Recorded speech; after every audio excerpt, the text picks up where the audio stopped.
Hello guitar fans, this is Fili Filizzola and today we're going to learn how to do this.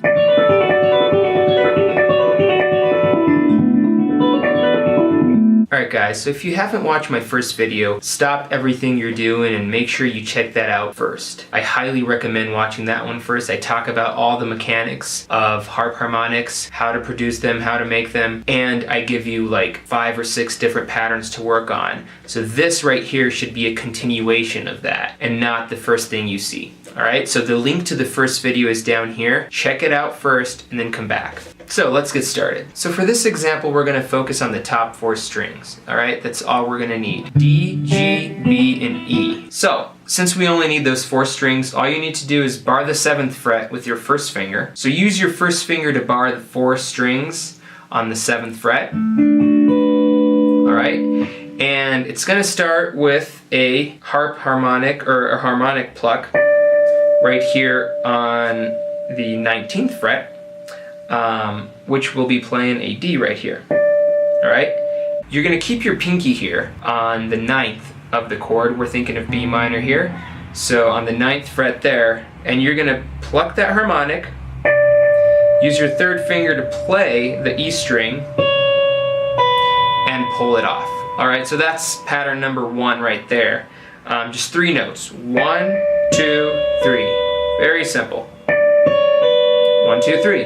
And then you're going to do the exact same thing, changing a couple notes on the D and B strings. So now you're going to pluck that harmonic on the D string, and your middle finger is going to play that 8th fret right there, and you're going to hammer onto the 7th fret. So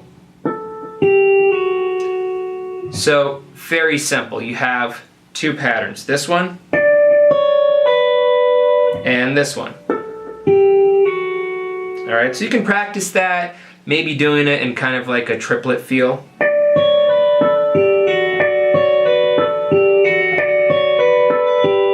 Just to get used to it. It takes some time to actually get used to it.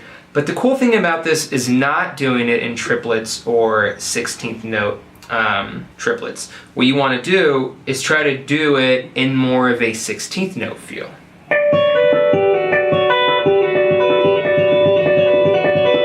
Because since it's a 6-note pattern, dividing it in groups of 4 will actually make it sound more interesting and have more of that cascading effect. So, slowly.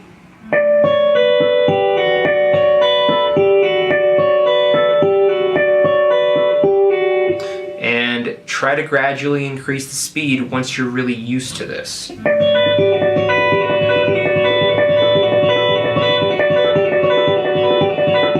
Little tip here for you guys. One thing that really helps me get used to new patterns that I'm not used to is setting up a stopwatch and doing that exact new pattern for a whole minute without making any mistakes and not speeding up at all. That's very important. Do not try to speed up. So you would just look at the clock and just be like,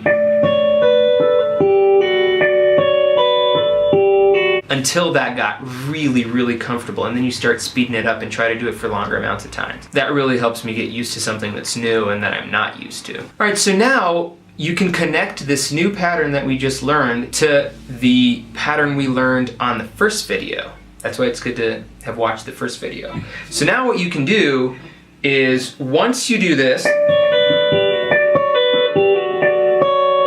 you're going to end on that E. Once you end on that E string, go down the pattern,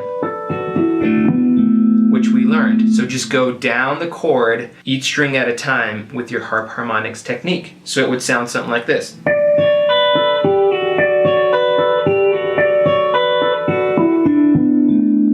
Alright?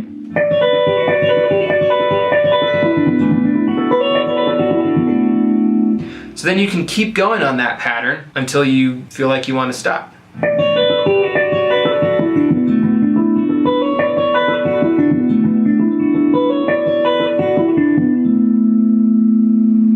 So combining those two adds this really cool long effect. It's not just a short pattern and people are like, oh, okay, I see you practice that all day and you know that one thing. Now you can actually put them together. So now let's get on to our bonus pattern. So this pattern here I took from Andreas Oberg's Billy's Bounce live video, and I'll leave the link down here. that's what he opens it up with. So Billy's Bounce is an F, and he starts all the way in A minor and descends in half steps.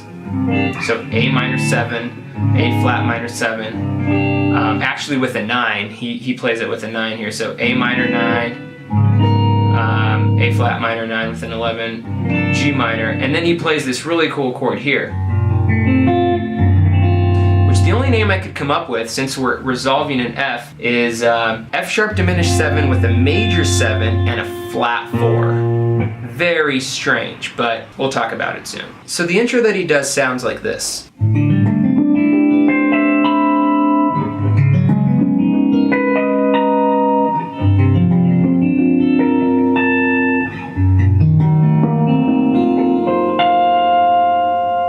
But less crappy. Alright, so what are we doing here? We are using the basics of harp harmonics, which we've talked about, which is this. But before doing that, instead of starting with the third finger, which we always do, and plucking that harmonic, he actually starts by playing with the thumb, the E, the A with your first finger, and then plucking that D string with your second finger if you want, to start the pattern. So it goes, and at the end, when he plucks the harmonic here on the G, he's also just going to go G, B, E on those strings. Very important, outlining the chord that you're playing. So if you were playing frets 5, 5, and 7, you have to play frets 17, 17, and 19. All right? So it sounds something like this.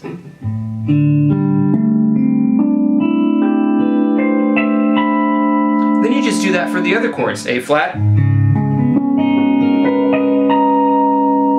G,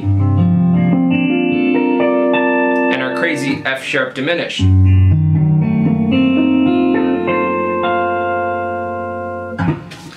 It's as simple as that. All you gotta do is work on it. Alright guys, so thank you once again for watching this video. I hope you enjoyed it. If you did, please leave a comment. Just let me know what you think. Feel free to give me some suggestions on what you would like to learn, what you want to work on, anything you're curious about. Please let me know, and I'll be happy to work something out for that. Thanks again, and I'll see you next time.